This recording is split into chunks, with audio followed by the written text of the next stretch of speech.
मलिक अनोखो हिकु Pakistani film, television, stage ऐं रेडियो अदाकार हो जेको मीरपुर ख़ासि सिंध जो हो।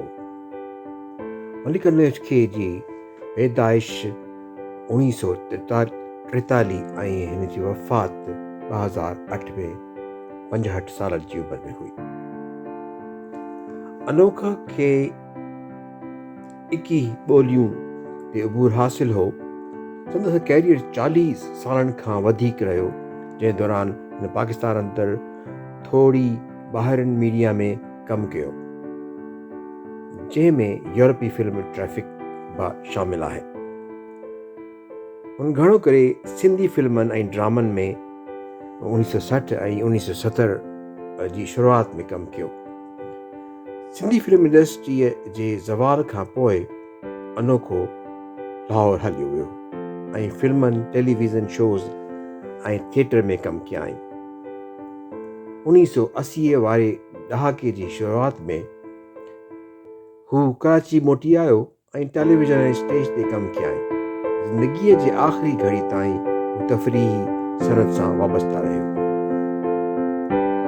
हुन पंहिंजे कैरियर में केतिरा ई एवार्ड हासिल कया, जिनमें निगार एवार्ड्स ऐं ड्रामा सीरियल कशको लाइ बहितरीन अदाकार लाइ NTM वीवर्स चॉइस एवार्ड शामिल आहिनि। ऐं थिएटर ड्रामे आज़ादी के मुजरिम में अदाकारी ते खेसि सिंध हुकूमत जी सकाफ़त खाते तरफ़ां एवार्ड पिणु मिलियो। मलिक अनोखे घणनि ई फिल्मनि ऐं ड्रामनि में कमु कयो, जेके TV ड्रामा हुआ। ऐं फिल्मनि में जेके मशहूर आहिनि उहा ऐसा भी होता है, चोरी चुपे, शहरो फेरोज़, मुंहिंजो प्यार पुकारे, बादल ऐं बरसात, तुंहिंजा रिश्ता, धरती लाइ कुंवार, धरती दिलवारनि जी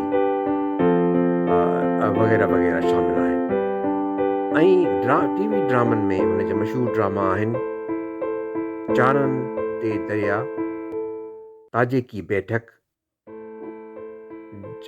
जग बीती, दुबई चलो, कारवान, निजात, बारिश, कशकोल ऐं घणा ई ड्रामा आहिनि। हुन हर क़िस्म जी ॿोली जे ड्रामनि में कमु कयो, जंहिंमें सिंधी, उर्दू ऐं पंजाबी ऐं सराइकी शामिल आहिनि। अनोखो सिंधी ॿोली जो शान हो ऐं असां उनखे हमेशह यादि रखंदा। सभई सिंधी उन जी कॉमेडी खे हमेशह यादि रखंदा। मलिक अनोखे जहिड़ा फ़नकार सदियनि में पैदा हूंदा आहिनि ऐं कॉमेडी जो शहनशाह हुयो। असां हिन शहनशाह कॉमेडी खे सलाम पेश कयूं था।